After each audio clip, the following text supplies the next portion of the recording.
পণ্ডিত আৰু আপুনি চাই আছে DY365 ডিজিটেল ইজৰাইলত আক্ৰমণ চলোৱা ইৰাণক দিয়া হ'ব উচিত প্ৰত্যুত্তৰ যিকোনো মুহূৰ্ততে এবাৰ ইৰাণৰ ওপৰত ভয়ংকৰ আক্ৰমণ চলিব পাৰে ইজৰাইলৰ প্ৰধানমন্ত্ৰী বেঞ্জামিন নেতান্যাহুৰ হকিয়নি আহিছে এবাৰ ইজৰাইলৰ পক্ষত থিয় দিয়া সকলো সভ্য দেশসমূহে ইৰাণৰ বিৰুদ্ধে এতিয়া যুদ্ধত সহায় কৰিব ইজৰাইলক সভ্য দেশক আগবাঢ়ি আহিবলৈ এতিয়া আহ্বান ইজৰাইলৰ প্ৰধানমন্ত্ৰীগৰাকীৰ মুহূৰ্তৰ যুদ্ধৰ আপডেট লৈ আহিছো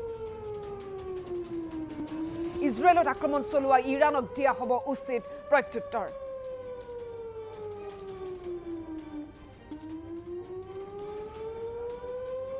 আৰু দেখিবলৈ পোৱা গৈছে যুদ্ধ এবাৰ অব্যাহত আছে আৰু বৰ্তমান সময়ত ইজৰাইলে কিন্তু প্ৰত্যুত্তৰ দিব যিকোনো মুহূৰ্ততে ইৰাণৰ ওপৰত চলিব পাৰে ভয়ংকৰ আক্ৰমণ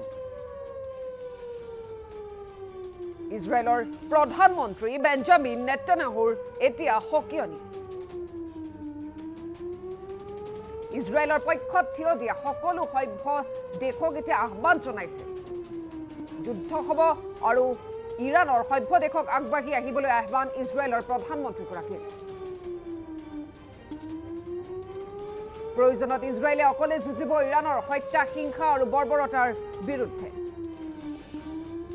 আৰু যিকোনো প্ৰকাৰে গাজাত হামাছক নিশেষ কৰি পেলাব ইজৰাইলে ইৰাণে ইজৰাইলৰ ওপৰত ভয়ংকৰ আক্ৰমণ চলাইছিল আৰু সেই আক্ৰমণ চলোৱাৰ পিছত আমি দেখিবলৈ পাইছিলো বহু ইছলামিক দেশত আসলতে আনন্দ উল্লাস কৰা হৈছিল তাৰ পিছতে ইজৰাইলৰ ওপৰত পুনৰবাৰ আক্ৰমণ চলোৱা হ'ব বুলি হকিয়নি প্ৰদান কৰা হৈছিল ইৰাণৰ তৰফৰ পৰা ইৰাণক সমৰ্থন জনাইছে বহু ইছলামিক দেশে কিন্তু ইৰাণক সেই হকিয়নি দিয়া ইৰাণে যি হকিয়নি দিছে তাৰ মাজতে এতিয়া ইজৰাইলৰ কিন্তু প্ৰত্যুত্তৰ আহিব পাৰে এয়া ইজৰাইলৰ প্ৰধানমন্ত্ৰীগৰাকী আসলতে এটা ডাঙৰ কথা কৈছে ইজৰাইলত আক্ৰমণ চলোৱা ইৰাণক কিন্তু উচিত প্ৰত্যুত্তৰ দিয়া হ'ব ইজৰাইলৰ পক্ষত যি সভ্য দেশ আছে সেই দেশসমূহক এতিয়া যুদ্ধত সহায় কৰিবলৈ আহ্বান জনাইছে আৰু যদি নকৰেও বা আগবাঢ়ি নাহিলেও অকলেই আসলতে হত্যা হিংসা আৰু বৰ্বৰতাৰ বিৰুদ্ধে ইজৰাইলে অকলেই যুঁজ দিব ইৰাণৰ বিৰুদ্ধে আৰু যিকোনো প্ৰকাৰে গাজাত হামাছক নিশেষ কৰি পেলাব ইজৰাইলে এই প্ৰতিশ্ৰুতি ইজৰাইলৰ আৰু এয়া দেখিবলৈ পাইছে ইজৰাইলৰ প্ৰধানমন্ত্ৰীগৰাকীয়ে মন্তব্য আগবঢ়াইছে স্পষ্টকৈ কৈছে আসলতে কোনো কাৰণতে হাৰ মনা নহ'ব প্ৰয়োজনত ইজৰাইলে অকলে যুঁজিব ইৰাণৰ বিৰুদ্ধে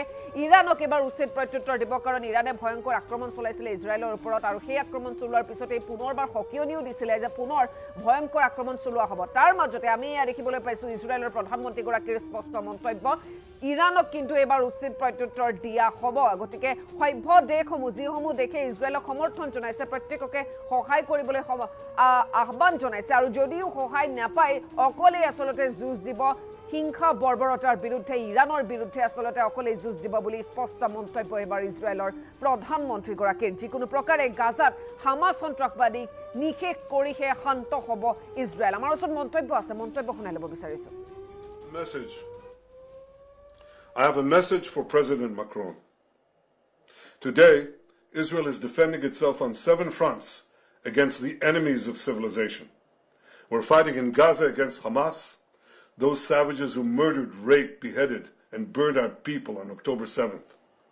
We're fighting in Lebanon against Hezbollah, the most heavily armed terror organization in the world, which was planning an even greater massacre than October 7th on our northern border, and that has rocketed Israeli towns and cities for nearly a year. We're fighting against the Houthis in Yemen and the Shiite militias in Iraq and Syria that together have launched hundreds of drones and missile attacks against Israel. We're fighting against terrorists in Judea and Samaria who are trying to murder civilians in the heart of our cities. And we're fighting against Iran, which last week fired over 200 ballistic missiles directly at Israel, and which stands behind the 7-front war against Israel. As Israel fights the forces of barbarism led by Iran, all civilized countries should be standing firmly by Israel's side. Yet President Macron and some other Western leaders are now calling for an arms embargo against Israel. Shame on them. Is Iran imposing an arms embargo on Hezbollah, on the Houthis, on Hamas, and on its other proxies? Of course not. The axis of terror stands together. But countries who supposedly oppose this terror axis call for an arms embargo on Israel. What a disgrace. Well, let me tell you this. Israel will win with or without their support.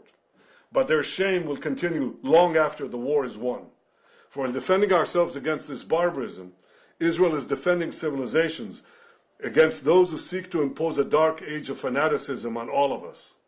Rest assured, Israel will fight until the battle is won, for our sake and for the sake of the peace and security of the entire world. Message.